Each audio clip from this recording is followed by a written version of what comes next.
لن تزولا قدم ابن آدم، حضور نے خبر دی ہے ابن آدم کے قدم ہل نہیں سکیں گے. جیسے مجرم کھڑا ہوتا ہے کٹہرے کے اندر، اس کٹہرے میں سے ہل نہیں سکو گے حتی یسأل عن خمس، جب تک کہ 5 چیزوں کا حساب نہ لے لیا جائے. وہ 5 چیزیں کیا ہیں؟ کان کھول کر سنیے. عن عمرہ فیما افناہ، عمر کا حساب دو، یہ 80 برس اور 70 برس ہم نے تمہیں دنیا میں دیے، کہاں ضائع کیے. وعن شبابہ فیما ابلاہ، اور خاص طور پر جوانی کا دور، امنگوں کے دن، ولولے ہوتے ہیں، قوت ہوتی ہے، توانائی ہوتی ہے، آدمی چلتے ہوئے زمین پر پاؤں مارتا ہے، قوت جو ہے وہ اپنا اظہار چاہتی ہے. یہ جوانی کہاں گلائی؟ حساب دو، ایک ایک لمحے کا حساب دو. وَعَن مَالِهِ مِنْ أَيْنَ اكْتَسَبَهُ وَفِيمَا أَنْفَقَهُ، ایک ایک پائی کا حساب دو، مال کا کہاں سے کمایا تھا، حلال سے کہ حرام سے، اور کہاں خرچ کیا تھا، گل چھروں میں، عیاشیوں میں، یا نیکی کے کاموں میں، ادائے حقوق میں، اللہ کے دین کے لیے. 4 سوال ہو گئے. 2 زندگی کے بارے میں، ایک زندگی پوری بحیثیت مجموعی کہاں کس کام میں لگائی، اور خاص طور پر شباب کا دور کہاں لگایا. 2 سوال مال کے بارے میں، کمایا کہاں سے، حلال سے کہ حرام سے، جائز سے کہ ناجائز سے، خرچ کہاں کیا. اور آخری سوال وعما عمل فیما علم، جو علم حاصل کیا تھا اس میں عمل کتنا کیا. علم کے انبار لگاتے چلے گئے اور عمل کے آغاز کی بھی نوبت نہ آئی. یہ علم جو ہے یہ اس روز سب سے بڑا وبال بن جائے گا انسان. اتنا علم اور عمل کچھ نہیں، بجائے کہ کریڈٹ کا ذریعہ بنے یہ الٹا ڈیبٹ کا کھاتا بن جائے گا.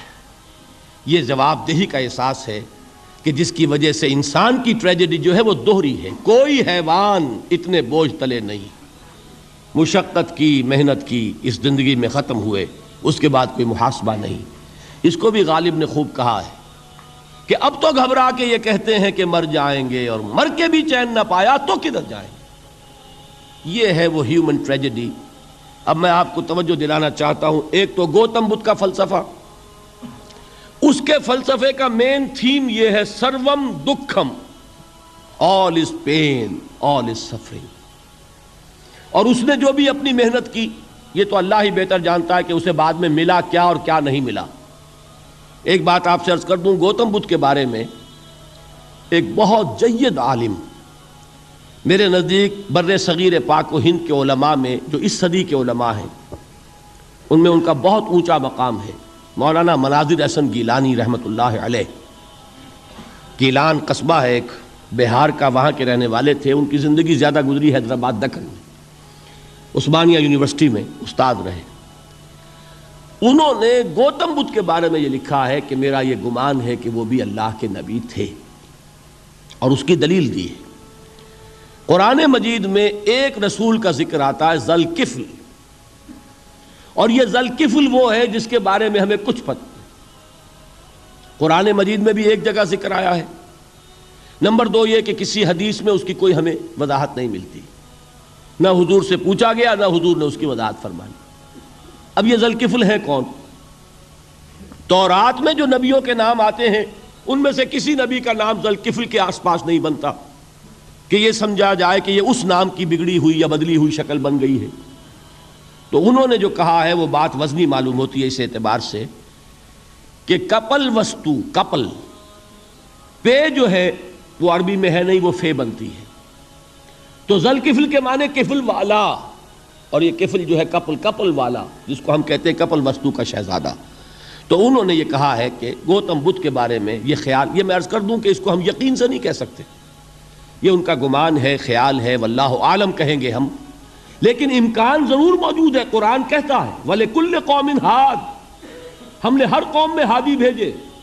وَإِن مِّن قَرْيَةٍ إِلَّا خَلَا فِيهَا نَذِيرٌ، کوئی بستی ایسی نہیں دنیا میں جس میں کوئی نہ کوئی خبردار کرنے والا نہ آیا ہو. تو یہ ممکن نہیں ہے کہ وہاں نبی نہ آئے ہوں، لیکن ان کی تعلیمات اتنی بدل گئی ہیں کہ ہم ان کو پہچان نہیں سکتے. حضرت مسیح علیہ السلام کی تعلیمات اگر عیسائیوں سے ہم سمجھیں تو کبھی بھی انہیں اللہ کا نبی نہیں مان سکتے. یہ تو قرآن مجید نے آ کر حضرت مسیح علیہ الصلوۃ والسلام کی اصل حقیقت ہمیں بتائی، ورنہ تو خدا کا بیٹا ثالث و ثلاثہ ان کو کیسے ہم مانتے؟ لیکن یہ کہ قرآن نے بتایا تو جان لیجئے ہو سکتا ہے کہ گوتم بدھ بھی اللہ کے نبی ہوں، لیکن ہو سکتا ہے کہ درجے میں کہیں گے، یقین سے نہیں کہیں۔ بہرحال گوتم بدھ نے اس دکھ، رنج، صدمہ، غم جو انسان کا مقدر ہے اس کا مشاہدہ کیا، اور پھر تپسیائیں کی، علم حاصل کیا، رشیوں منوں کے پاس گیا، اس نے کوشش کی کہ معلوم ہو سیلویشن کا راستہ کون سا ہے، اس دکھ سے نجات پانے کی کوئی سبیل بھی ہے کہ نہیں، اس غم سے، اس نجات سے، اس اندوہ سے انسان کسی طریقے سے چھوٹ سکتا ہے یا نہیں۔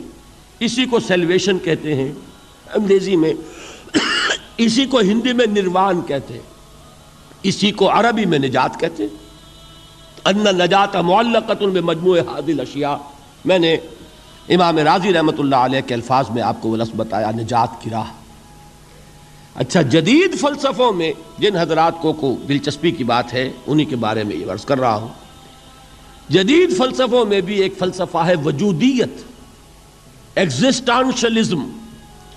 آپ نے نام سنا ہوگا سارترے، یہ فرینچ فلسفر، اور اس وقت دنیا میں جو نوجوان نسل ہے وہ بہت زیادہ متاثر ہوئی ہے سارترے کے فلسفے سے۔ کرکیگارڈ پرانے دور میں اور سارترے اس دور میں، ان کے فلسفے کا نام ہے وجودیت، ایگزسٹانشلزم۔ اس کا مرکزی خیال بھی یہی ہے، انسان کے لیے دکھ ہی دکھ ہے، صدمہ ہی صدمہ ہے، رنج ہی رنج ہے۔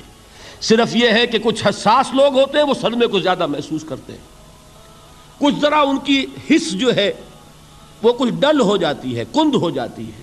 وہ جو غالب کا شعر میں نے آپ کو سنایا کہ مشکلیں اتنی پڑی مجھ پر کہ آسان ہو گئی، ورنہ یہ ہے کہ انسان سوچے تو دکھ ہے۔